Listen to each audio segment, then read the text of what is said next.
So, lads, ESPN just had their top 25 WNBA players at the All-Star break. So, if we remember last year, this list had Ezzy Magbagor ranked ahead of Caitlin Clark. It had crazy stuff. Like, while ESPN were saying Angel was first rookie of the year, they didn't have Angel in the top 25. It was just really weird. It was all around really, really weird. But the top 25 players at the All-Star break is right here. And what am I going to give as my top 25? Because this is not who has played the best this season. I don't think so. Okay, so it's purely based on this season. So if we're purely basing it on this season, you're going 1, Fee, 2, Alyssa Thomas, 3, you're probably going Aja at 3, 4, I don't know, Jonquel probably. Like, I don't know. I deliberately can't function without Jonquel. I better not see 2 Liberty players in the top, 7. When their best player, who has been out, they're struggling to win without her. But anyway, we start off here with 25, Courtney Williams. Courtney Williams at 25, I don't agree. I just don't agree. I don't understand how you can be the 4th best player in your team and be ranked 25. That's just my opinion. Courtney Williams, the Lynx have lost 4 games.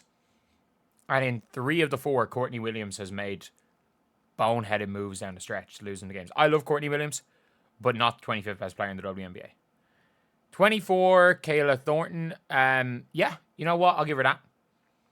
I'll give to Kayla Thornton. Both of them were unranked. I'll give Kayla Thornton 24.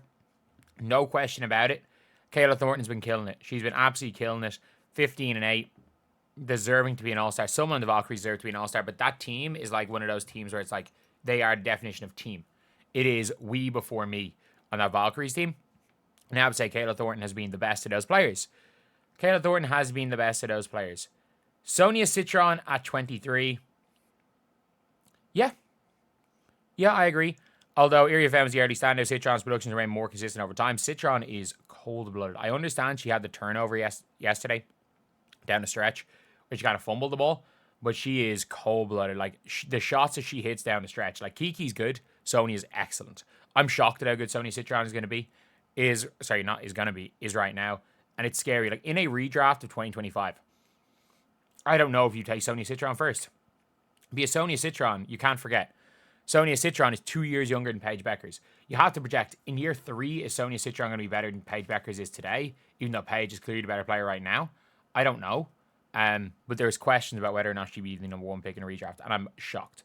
I'm absolutely shocked. But her true shooting percentage is close to 60, or it's probably over 60 if we're being honest, with the 90% from the free throw line. Sykes at 22. I think Citron's better than Sykes, but I don't hate it. Sykes is relentless. She's a good defender. She's hitting some shots. She shoots tour dates. She shoots tour dates way too often. Bree Jones, 21. Yeah, I don't mind Bree Jones at 21. I can't believe she wasn't an all-star. And I hope Kiki Riafen's not top 20. I hope we don't, because Bree Jones not making the all-star team over Kiki Riafen was shambolic. 9-20, you got Gabby Williams. Yeah, great defender, mediocre shooter. She's coming a little bit down to earth. Right now. She's still well deserving of her all-star, but the people that were putting her in top 10 player conversations, I still think she's a fantastic 3rd or 4th option on a team. And in fairness, she is the 3rd option on the Seattle Storm, who have been good. Way better than I thought they're going to be. And yeah, she's elite athlete, elite defender, and just a really good team player. An absolutely elite 3rd option. Dearica Hamby, 19. She is a myth. How is Hamby 19? How is Hamby being the 19th best player? Her team stinks. They stink. She is the most empty stats player I have ever seen. She's the most empty stats. Sorry. She is the 2nd most empty stats. People think they're good because they put up empty stats. Satu's the biggest myth in the WNBA.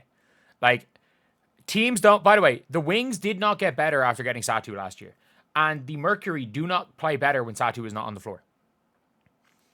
Don't play worse when Satu's not on the floor. She's the biggest myth. She's the biggest myth in the WNBA. Angel should be higher than 18. Reese made a sizable jump on this list since our preseason rankings. She jumped up 7 spots. Angel should be higher than 18. Angel is being a top 15. She had a bad first 6 or 7 games. So maybe 18 is fine, but Angel has been playing better than 18. If she keeps up this level, she'll continue to rise the rankings. I'll say she's been better than 18. I'd see you 17. Ooh, yeah. Yeah. Give me Angel over Kayla McBride so far this season. Yeah. I think, again, I'd probably say around 15 is probably right for Angel. But, yeah. Sure.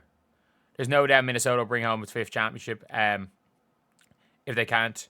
There's no doubt that if for Minnesota to bring home its 5th championship, they can't only ride on Collier. Also need veteran leadership leading McBride to be at her best. I mean, Alana Smith not being on this list is farcical. Like, she is clearly the 3rd best player on the Minnesota Lynx. Or at least one of the most important players. When Alana Smith's gone, this team doesn't function.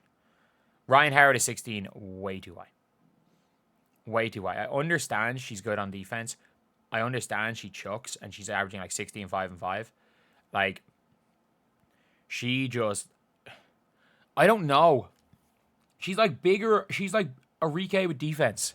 She's Arike with defense. I don't know. There's some games you watch Ryan Howard and you're like, she's a top 5 player in the league. I've said this a year ago.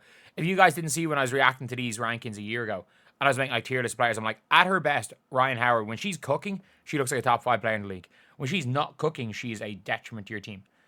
So, I don't know. 16 might be a bit high. I would take Angel. If you were to ask me, would I start an organization with Angel than Ryan Howard, I'd take Angel. I think it's easier to build around her skill set. Kelsey Mitchell, 15. Yeah. Yeah, I'm not going to argue that. Kelsey Mitchell's around the 15th best player in the W. She's a gunner. She's an elite scorer, especially when she's able to, what we saw yesterday, her a couple of times looking for passes out of pick and roll instead of just looking for her own shot. At her best, Kelsey Mitchell's top 10. At her worst, she's a detriment to your team. So I think 15 is about fair. She's at her best, and she's a lot more consistent a shooter than Ryan Howard. Just much worse defender than Howard. Jackie Young, 14, I think is a bit low. Frustrating inconsistent season for the Aces, but it's not always the case with a stoic business-like play of Young. She always stays even keel, with which Las Vegas depends on. While her 3-point percentage has dropped, she's shooting 52 from 2. Not even the line. She scored 30 versus the Valkyries. So, I would say, in my opinion, Jackie Young's better than Kelsey Mitchell. I think she's better than Kelsey Mitchell. If you were to ask me in the summer, Jackie Young wants to go back to Indiana, but it means we can't re-sign Kelsey Mitchell, would I do it? The answer is yes. In a heartbeat, I would do that. So I can't put Kelsey Mitchell. I like Kelsey Mitchell. I think that's fair. And I do think there are definitely players ahead of both of them. By the way, both of them better than Satu Sabali, who's definitely top 14. Paige Bueckers wings. Ooh.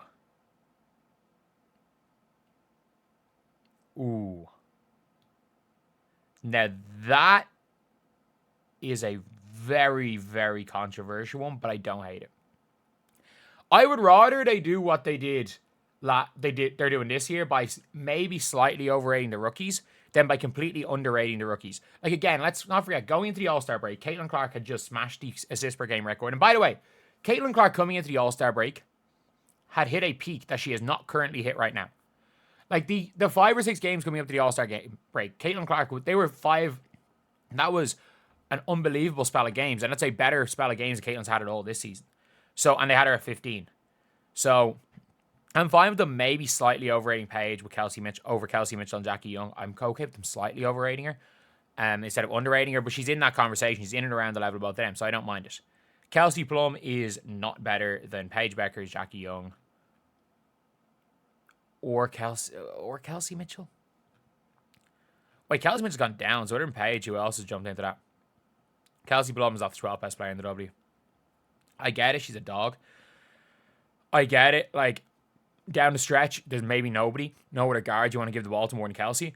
Screw that. Down the stretch, there's no other guard you want to give the ball to more than Kelsey Plum. But I still don't think she's... I don't think she's the 12th best player.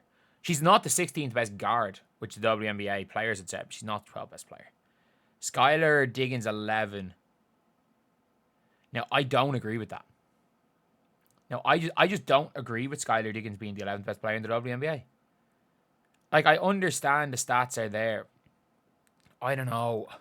I've watched them play a lot as well. Like, I watch this team play a lot, and I don't look. Again, she's in that conversation, so I'm not going to complain. She's in that conversation, and in fairness, she is having, like, if you look at the statistics, she seems to be absolutely killing it. She's doing it efficiently. I don't know.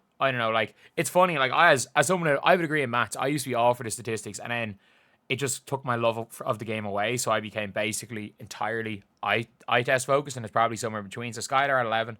Okay, let's not disagree. NECA at 10. Fine. Maybe a bit low for NECA Wumake, to be honest.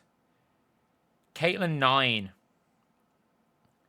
Caitlin's been difficult to assess due to given her lack of availability. She's appeared in 12 games, sitting out 2 stretch of 5 games. Is currently amid a shooting slump, 13 for 41 from the field, 5 from 19 from the 3 since returning from her latest injury.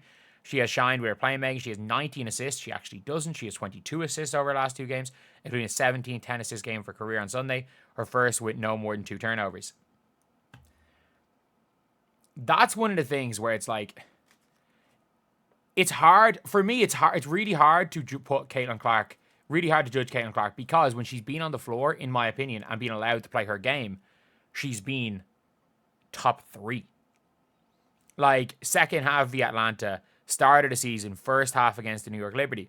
But there's a clear problem with Caitlin Clark, and it's that she goes from looking like a top 2 to 3 player in the league when she's allowed to play her game.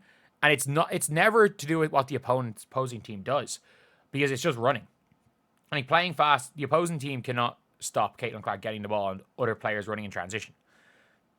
When they're playing team ball, and when they're playing Clark ball, she's a top 2 player in the league. When they're not playing Clark ball, I think you don't even rank her top 25. So I think it's a really tough one to gauge Caitlin Clark. So I don't hate 9. I don't love it.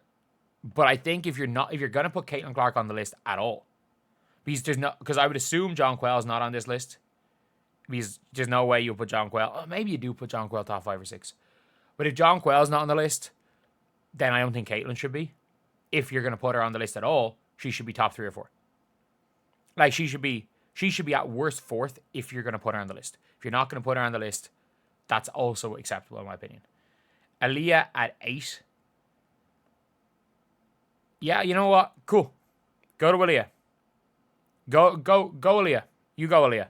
I don't agree. I don't think anyone would agree that the best player in the Indiana Fever is Aliyah Boston. But you know what? Yeah, go for it. Go for it. Let's celebrate Aliyah Boston, because she's been insane this season. She's been absolutely insane. Her as an offensive hub is incredible. What Aliyah Boston's able to do is something that no other big is able to do.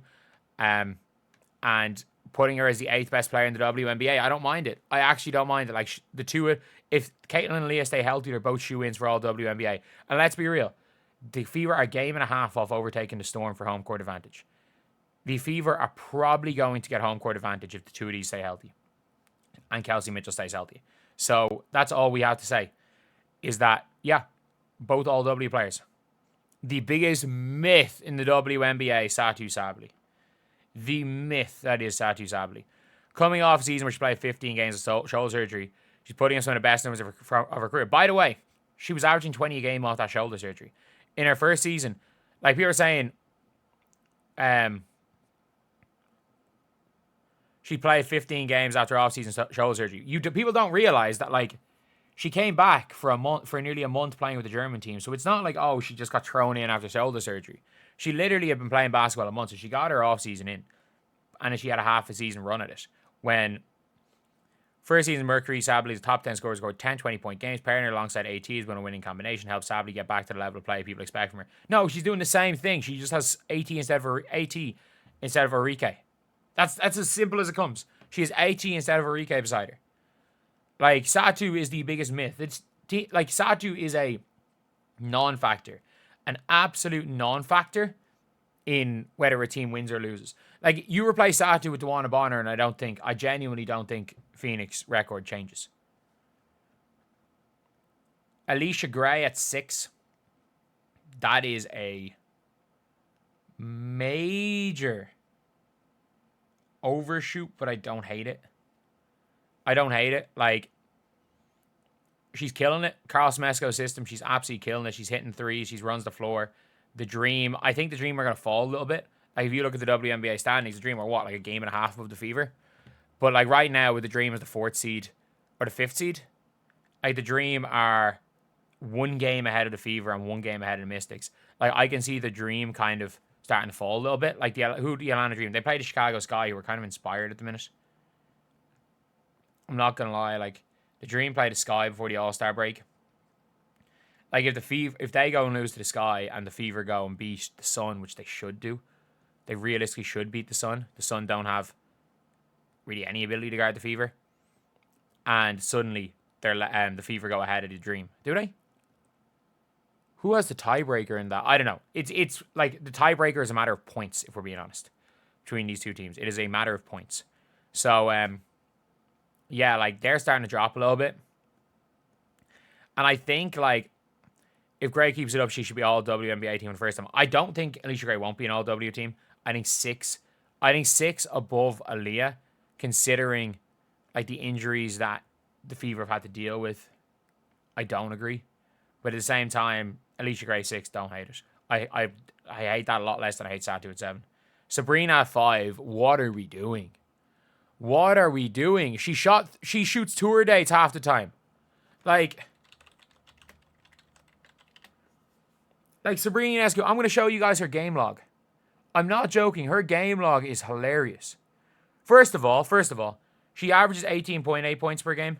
Like, if you're going to go and reduce Caitlin Clark's points per game, why not reduce Sabrina Ionescu's points per game for a game that was played at the exact same time? Look at Sabrina's game logs. 9 points on 3 of 20 shooting. 28 points, on 23 shots. Like, when was the last time Sabrina Ionescu shot? Sabrina Ionescu, since the 16th of June, has not shot above 50% from the field in the game. And I understand you could probably say the same. It's probably the same thing for Caitlin Clark. She's been out the whole time. The difference is that Caitlin Clark's whole thing is her playmaking. Sabrina, I don't... Like, 1 of 9 from 3, 0 of 7 from 3. She's 1 of 18 in her last 2 games. And she is a one-dimensional scorer. 2 of 9, 1 of 11, 3 of 6... 1 of 7, 1 of 10. And she is slumping bad. I don't agree. I do not agree. Sabrina Ionescu's been the 5th best player in WNBA.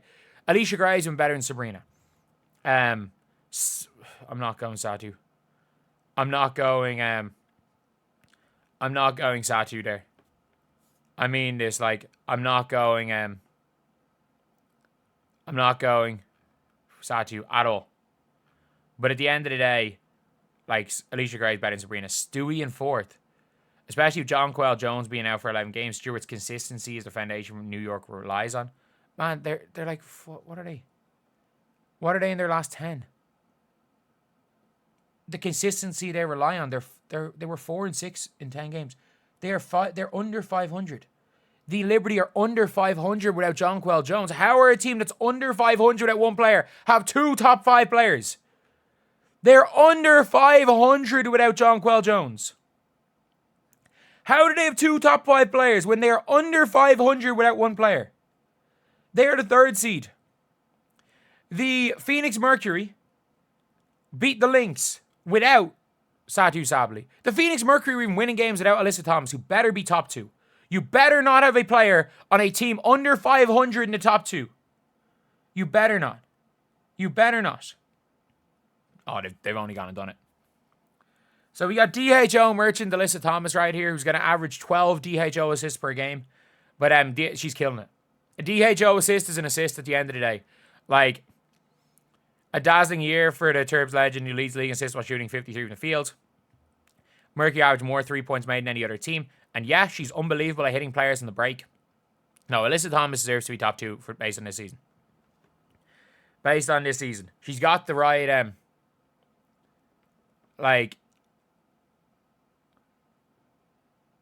it is very much, a situation where there's no reason for AJ Wilson to be number 2. No game better summed her up than her victory at Golden State. She had left Tuesday's game because of wrist injury, then returned, then missed Thursday versus Washington, both losses. I mean, they were getting beaten. They were going to lose to New York anyway. Oh, were they? Where are they going to lose to New York anyway? I don't know. But she was obviously unbelievable. It was a big performance up and down the Aces hat because she does it so often and takes it for granted. Like, why is it that when Angel Wilson has a huge performance, it sums up, this is why she's one of the best players in the world. But Caitlin Clark has a huge performance. It's her negatives that get... She played arguably the best half of her career against the Atlanta Dream. She played one of the best games of her career per minute, on a minute per minute basis against the Dallas Wings. She has had 6 of the best... Let's be real. Based on the minutes she's played, she's had 6 of the best quarters of her career. And that's not really taken into account. But Angel Wilson gets to number 2, despite the fact her team is below 500. When they're 500 with her. Fee number 1, obviously. That's not... Let's call a spade a spade. She's number 1. She's number 1, no question about it. No question about it. But yeah, in my opinion, if you're going to have Caitlin Clark on the list, she needs to be higher than 9 at all. Satu at 7 is crazy, in my opinion. Sabrina and Stewie at 5 and 4 is nuts. That is absolutely nuts. And Alyssa Thomas has to be over Angel Wilson. So, but anyway, that's the video. I'll see you guys.